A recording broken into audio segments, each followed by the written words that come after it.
Noé vivait dans un village isolé, perché entre montagne et ciel, là où la nuit semblait plus proche que le jour. Depuis tout petit, il passait ses soirées allongé sur le toit de la maison familiale, à regarder les étoiles. Il connaissait leurs noms, leurs mouvements, leurs absences. Mais ce qu'il aimait par-dessus tout, c'étaient les étoiles filantes. Elles apparaissaient sans prévenir, brèves, intenses, comme un secret chuchoté. Et Noé leur parlait. Pas à voix haute, non. Il leur parlait avec l'esprit, le cœur. Il leur racontait ses journées, ses peurs, ses envies de partir, de voler plus loin que les montagnes. Un soir d'automne, alors que la voûte céleste se couvrait de traînées lumineuses, il sentit quelque chose de différent. Une étoile filante s'attarda. Elle ralentit. Elle sembla hésiter. Puis elle tomba droit vers lui. Il ferma les yeux, certain de rêver. Mais lorsqu'il les rouvrit, une forme lumineuse flottait au-dessus de lui. Pas humaine, pas solide, mais présente.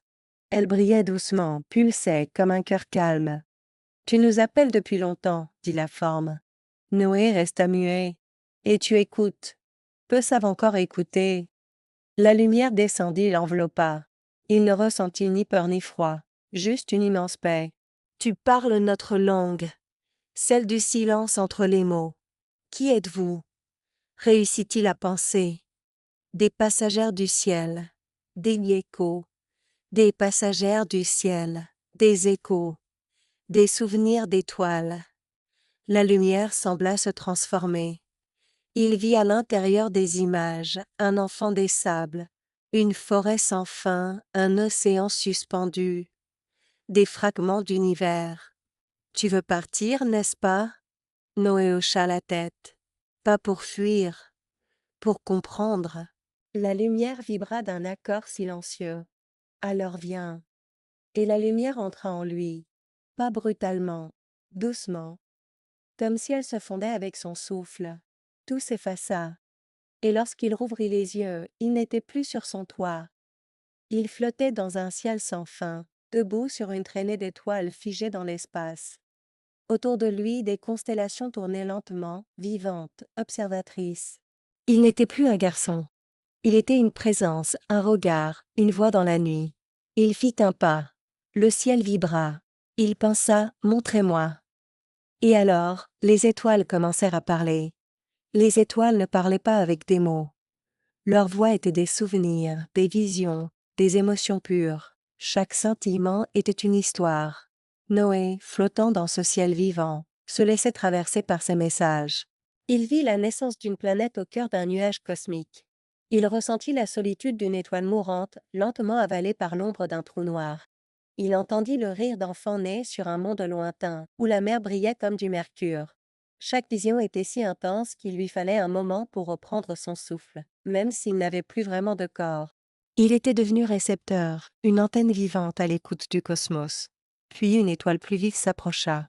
Sa lumière était chaude, presque familière. « Tu portes en toi une question que les autres n'osent plus poser, » dit-elle. « Pourquoi sommes-nous là » pensa Noé.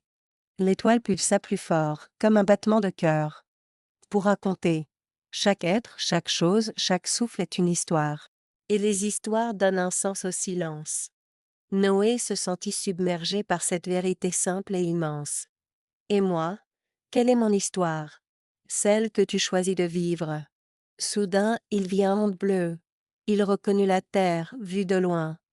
Et au sommet d'une montagne, un enfant observait le ciel, une lueur dans les yeux. Lui. « Est-ce que je peux revenir ?»« Oui, mais tu ne seras plus tout à fait le même. Est-ce qu'on se reparlera ?»« Nous sommes toujours là. Chaque étoile filante est un pont, chaque silence une invitation. » Noé sentit qu'il devait rentrer. Pas fuir, mais transmettre. Ce qu'il avait vu, ce qu'il avait senti, ne pouvait rester enfermé. Il fallait le partager. Alors les étoiles s'écartèrent. Elles tracèrent un chemin de lumière, un fil d'or entre l'infini et la terre. Noé ferma les yeux. Il tomba doucement. Pas une chute, une descente lente, guidée. Il ouvrit les yeux sur son toit. L'aube pointait. Les étoiles disparaissaient peu à peu, mais il savait qu'elles l'entendaient encore. Il sourit et pensa « Merci ». Pendant des jours, Noé resta silencieux. Il mangeait, parlait peu, observait le ciel d'un œil différent. Ses parents pensaient qu'il rêvassait, qu'il s'était perdu dans l'un de ces mondes imaginaires. Mais en lui quelque chose avait changé. Chaque fois qu'il croisait quelqu'un, il percevait autre chose que des mots. Il entendait des histoires inachevées, des silences lourds de sens, des regards pleins de questions jamais posées. Il se mit à écrire, pas pour lui. Pour ceux qui ne savaient pas encore qu'ils avaient une histoire. Il écrivait les souvenirs qu'on oublie en grandissant, les rêves enfouis, les regrets dissimulés. Il couchait sur le papier ce que les étoiles lui avaient montré, que chaque être est un fragment de lumière. Un soir, il retourna sur le toit. Le ciel était clair, mais aucune étoile ne filait. Il ferma les yeux et murmura « Je suis là ». Le vent se leva doucement. Et au loin, une étoile filante ébra le ciel. Il comprit que les étoiles ne lui parleraient plus de la même manière. Ce n'était plus à elles de lui transmettre. C'était à lui maintenant de devenir la voix. Alors il redescendit, prit un petit carnet et sortit dans le village. Il demanda à chaque personne de lui raconter un souvenir. Certains riaient, d'autres refusaient. Mais peu à peu les gens parlaient. Il écoutait, sans juger. Il notait, sans corriger. Les enfants commencèrent à le suivre.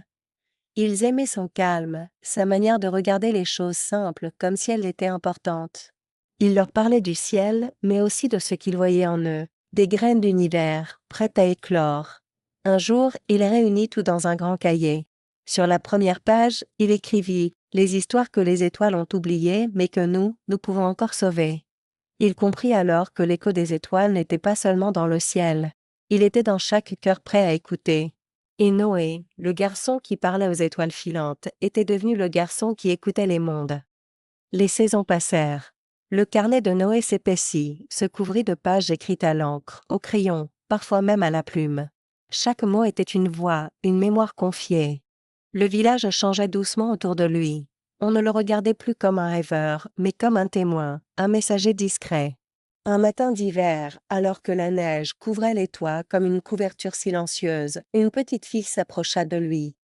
Elle tendait une étoile en papier, pliée avec soin. « Elle est tombée cette nuit, dit-elle. » Noé prit l'étoile et la déplia. À l'intérieur une phrase simple, « Raconte-moi le ciel ». Il leva les yeux. Pas une étoile en vue, seulement des nuages. Et pourtant il sourit. Il comprit que les étoiles étaient parfois dans les mains tendues, les mots partagés, les gestes invisibles. Alors il raconta. Il parla du silence entre les mondes, des champs de lumière, des promesses des constellations. Il inventa, mais sans mentir. Chaque mot venait d'un souvenir, d'un rêve, d'une vérité qu'on ne peut prouver, mais qu'on ressent. La petite fille revint le lendemain, puis d'autres enfants, puis même des adultes. Noé devint celui qu'on écoutait, non pas pour apprendre, mais pour se souvenir. Un soir, il retourna seul sur le toit. Il ouvrit son carnet. Il n'y avait plus de pages. Il sourit. Il n'avait plus besoin d'écrire. Les histoires vivaient maintenant ailleurs. Il ferma les yeux. Et dans le noir de ses paupières, une étoile filante passa. Elle n'avait rien d'extraordinaire. Elle était brève, fine, discrète, mais Noé comprit. Elle disait « Tu peux venir ». Il ne monta pas dans le ciel. Il n'en avait plus besoin. Il était devenu ciel. Son cœur battait comme un fragment d'univers. Et quelque part, chaque fois qu'un enfant levait les yeux vers une étoile filante et lui parlait en silence, Noé répondait « Toujours ».